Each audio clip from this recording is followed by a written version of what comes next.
Oh, good morning. Hi, welcome to Catholic Breakfast. We're so blessed to get to hang out with the Papal Ninja, Sean Bryan, once again. Hi, Sean. Hello. It's great to be here again. It's great to have you back. You're wearing the same shirt as last time. You too. Do you wear that often? It's not the same one I changed. Oh, okay. I changed it, yeah.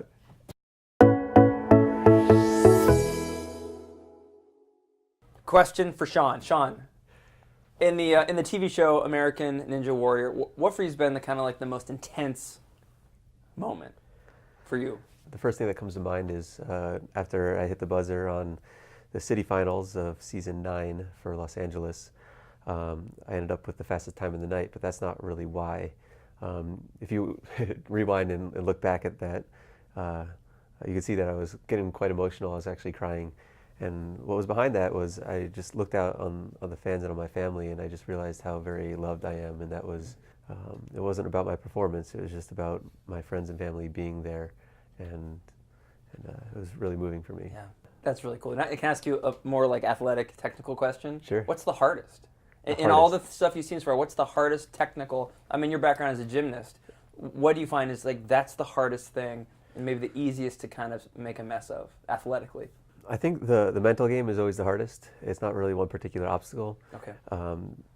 That's why I have a tendency to slow down my pace in between obstacles, but I attack the obstacle. I size it up. I look for the technique that I'm going to execute, and once I get up there, it's just I execute it and get off, trying to be most efficient as possible.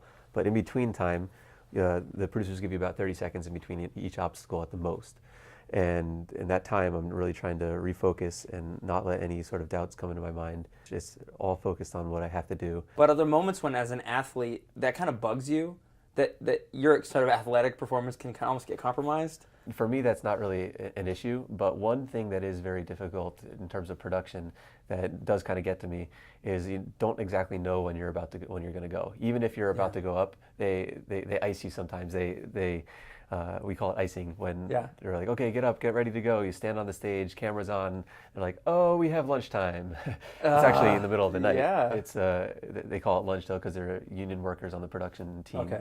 It also, just before you go, you don't know if the person in front of you is going to fall on the first obstacle or on the 9th obstacle. Yeah. And that could be a difference between you're up in 30 seconds or you're up in 10, 15 minutes. I don't know if this question is going to make the interview, but have you seen some people, like people get pretty hurt on the obstacle courses, or are they really built well that people don't get hurt? There have been some pretty serious injuries, but for the most part, they do a whole series of testing before they even consider it as an obstacle on the show.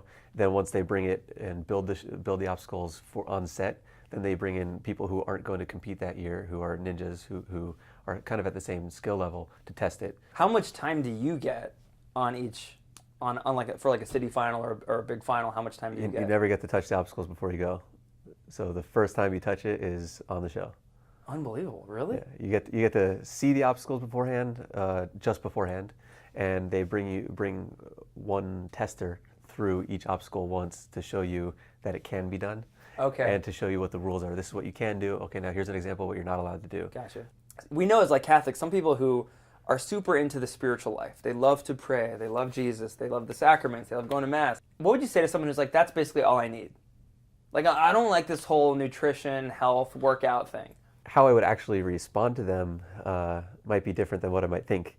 Because before I make any sort of suggestions on what someone should do with their life or how they should, I always try and read how receptive they might be and how I might phrase something for them to be encouraging. Yeah. I always want to be encouraging with my interactions with people. And if I'm close enough with someone to point out that they should really focus on their health a little bit more, I don't get into the whole theological reasoning, which there's some really strong connections there. But let's say I'm asking you right now, like, hey, all that matters to me is that I spend time with God and I pray and you know what I'm saying? Yeah. So just what's your response to that? Even though I know what you're saying about you want to see where somebody's at, but let's just say like that's my firm conviction. It doesn't matter. My health, my body does not matter. All that matters is God, and then I'm a loving person. The easiest way to respond to that is we're corporal beings. We're not just souls. We're body and soul. The condition that we're in physically does affect our psychology, does affect our spiritual life. So there is a strong connection. So what I would say to someone who said that who would imply that their physical fitness doesn't really have anything to do with their spiritual life, well, God gave you a body, it's a temple of the Spirit, so you might want to rethink that one. Yeah, your body is a temple of the Spirit. There's the kind of the paradox of the two becoming one. But flip it around though. Now do it the other way. So you're at the gym. You're in LA, right? You're working out with people, and it's probably even more common these days. Much more common to find the reverse, right? Where someone says, "All that matters is it's my body fat index and what I'm eating, and then the kind of moral dimension of my life in terms of how I love or fail to love, and my relationship to God, the Creator, my relationship to Jesus." It's a nice little appendage. It's a nice little icing on the cake, but it doesn't really affect me. What really makes me happy is my physical health, and I sleep well, I eat well, I work out well, and I thrive in that way. So now, what do you say to that mentality? If I'm in the place to respond in this manner, what I might say is something along the lines of, that's not going to last forever. You're not going to stay young forever, and your body will break down. And at that point, you're going to come to a realization of, wait, what else is important? Some people that don't have particular experiences, weren't blessed with those experiences, come to an awakening later on. And if I or someone else might be able to point that out and give them a heads up, that might help them. I've actually seen quite a few people so focused on their physical well-being and trying to stay young their whole life and see how long of a life that they could have just by fitness.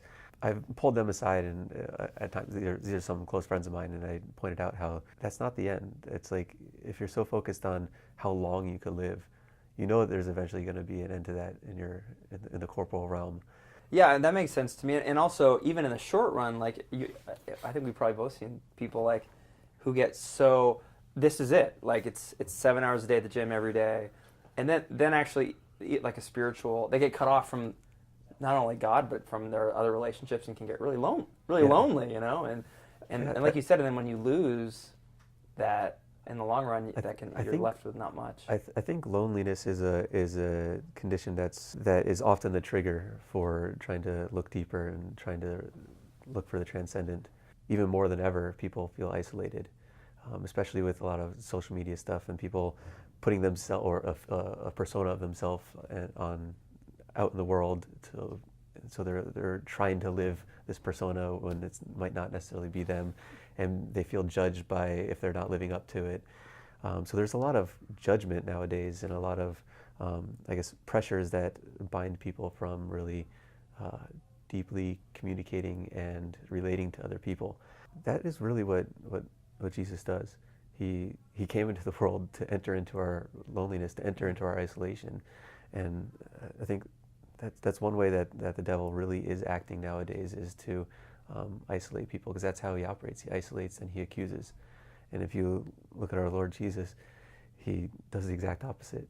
He wants to be with you in your isolation, pull you out of it, and heal you.